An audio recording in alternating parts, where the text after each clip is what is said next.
بھائیو، ایک اپنی عبادت ٹھیک کرو، نماز، روزہ، حج، زکوٰۃ، ایک اپنے اخلاق ٹھیک کرو۔ اگر تم مسلمانوں والے اخلاق اپنا کے اس ملک میں رہو تو اسلام کی ہوائیں چل جائیں، لوگوں کے لیے خیر بنو۔ ایک صحابی نے کہا یا رسول اللہ میں چاہتا ہوں سب سے بہترین میں ہوں، تو آپ نے کیا کہا؟ تہجد پڑھ، روزے رکھ، نفل پڑھ، صدقے کر، خیرات کر، حج کر، عمرے کر۔ آپ نے فرمایا لوگوں کی خدمت کر، تو سب سے بہترین انسان۔ اچھے اخلاق۔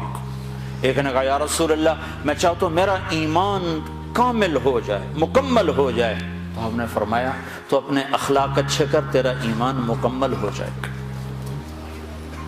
تو بھائیو، نماز روزے والے تو بہت سے مل جاتے ہیں، داڑھی پگڑی والے بھی بہت سے مل جاتے ہیں، اخلاق والے کوئی نہیں ملتے۔ معاف کرنے والوں سے دنیا خالی ہوگی، درگزر کرنے والوں سے دنیا خالی ہوگی۔ بیوی کو غصہ چڑھ جائے تو خامند پہ چڑھائی ہے، خامند کو غصہ چڑھ جائے تو بیوی پہ چڑھائی ہے، اولاد کو غصہ چڑھ جائے تو ماں باپ کی گستاخی ہے، ماں باپ کو غصہ چڑھ جائے تو اولاد کی ٹھکائی ہے، پٹائی ہے۔ یہ نہیں دیکھتے کہ یہ تربیت کا تقاضا ہے یا نہیں ہے۔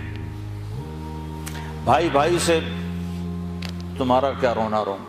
ہمارے سامنے ہمارے علاقے میں یہ دو بھائی دیواریں ساتھ ہیں، ایک مر گیا، دوسرے کا مجھے پتہ چلا اس کے جنازے میں نہیں جا رہا۔ میں نے اس کے بیٹے کو بلایا، میں نے کہا مرنے کے بعد تو سارے جھگڑے ختم ہو جاتے ہیں، چلے جاؤ۔ کہ نہیں جی ساڑی بنی نہیں ساری زندگی ہون کی بنا میں۔ اور میں نے کہا اب تو وہ ختم ہو گیا ہے، جن باتوں پر تم لڑتے تھے وہ باتیں ختم ہو گئیں، اپنی ماں کا دودھ ہی یاد کر لو۔ یقین میرا صرف پڑوسی تھا، میں نے اس کے پاؤں پکڑے، ہاتھ جوڑے، نہیں گیا جنازہ۔ ایسوں سے جہان بھرا پڑا۔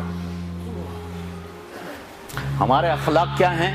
جو سلام کرے اسے سلام کرو، جو نہ کرے نہ کرو، یہ ہمارے اخلاق ہیں۔ جو مسکرائے اس کے سامنے مسکراؤ، جو آنکھیں دکھائے اس کو وٹا دکھاؤ، یہ ہمارے اخلاق ہیں۔ آپ نے ارشاد فرمایا ساری زندگی کے تہجد گزار اور سارے دن کے روزے دار سے آگے نکل جائے گا اچھے اخلاق والا۔ چونکہ یہ مارکیٹ میں سودا ہے نہیں۔ اور سارے اخلاق کا نچوڑ ایک چیز بتاتا ہوں، یہ زبان قابو میں رکھو، سارے اخلاق قابو میں آ جائیں گے۔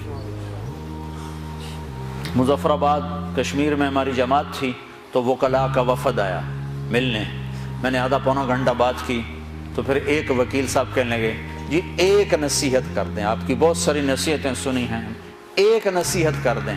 تو میں نے اب مجھے دیکھو، میں نے کہا یہ زبان قابو میں، کہا نہ کوئی اور بتائیں، کوئی اور بتائیں، کوئی اور بتائیں۔ اگر آپ اپنی زبان پہ قابو پا لو، غصے کے وقت بھی، خوشی کے وقت بھی، اس میں سے تول لفظ نکالو تو آپ سے بڑا مقام والا کوئی نہیں ہوگا۔ تہجد نماز روزوں سے کوئی آپ کو نہیں پکڑ سکتا، حج عمروں سے آپ نہیں پکڑے جاؤ گے۔ سعید انور اور محمد یوسف جب مسلمان ہوا تو یہ دونوں میرے پاس آئے تو کہنے لگے سارا زور لگ گیا کرکٹ پر، تو کوئی جنت کا شارٹ کٹ بتاؤ، زور ادھر لگ گیا۔ تو میں نے کہا اپنے اخلاق ٹھیک کر لو۔ اس پر تھوڑی سی بات کی، کہا نہیں یہ تو بہت مشکل کام ہے، تو بہت مشکل کام۔ میں نے شارٹ کٹ تو پھر یہی ہے، جس روڈ پہ رش ہوتا ہے تو آپ گاڑی موڑ لیتے ہو کہ نہیں موڑ لیتے؟ اب وہ پہلے کو کمپیوٹر بھی بتا دیتا ہے ادھر نہ جاؤ، ادھر ٹریفک بلاک ہے، تو اب خالی روڈ جب ہوتی ہے تو آپ گاڑی بھگاتے ہو، راستہ کھلا ہے بھگاؤ جتنی بھگا سکتے ہو۔ تو میں یہ مثال دیا کرتا ہوں کہ نماز کے روڈ پر بھی بہت لائن ہے، بڑی لمبی لائن لگی ہوئی ہے، روزے کا روڈ بھی بھرا ہوا ہے، حج کا روڈ بھی بھرا ہوا ہے، عمرے کا روڈ بھی بھرا ہوا ہے، علم کا روڈ بھی بھرا ہوا ہے، لکھنے پڑھنے کے روڈ بھی بھرے پڑے ہیں، اور درس قرآن درس حدیث کے روڈ بھی بھرے پڑے ہیں۔ اخلاق والا روڈ ہی خالی، بندہ ہی کوئی نہ کوئی مرد نہ کوئی عورت۔ تمہاری سزوکی بھی ہوگی تو مرسڈیز سے آگے نکلے گی، کیونکہ وہ تو کھڑی ہوئی ہے، تمہاری جا رہی ہے، خدا کے سہارے چلی جا رہی ہے۔ نہ ڈرائیور کو خوبی نہ انجن کا کمال. ہمارے یہاں جو پرانی بسیں ہوتی نا اس کے پیچھے لکھا ہوتا ہے نہ انجن کی خوبی نہ ڈرائیور کا کمال، بس خدا کے سہارے چلی جائے.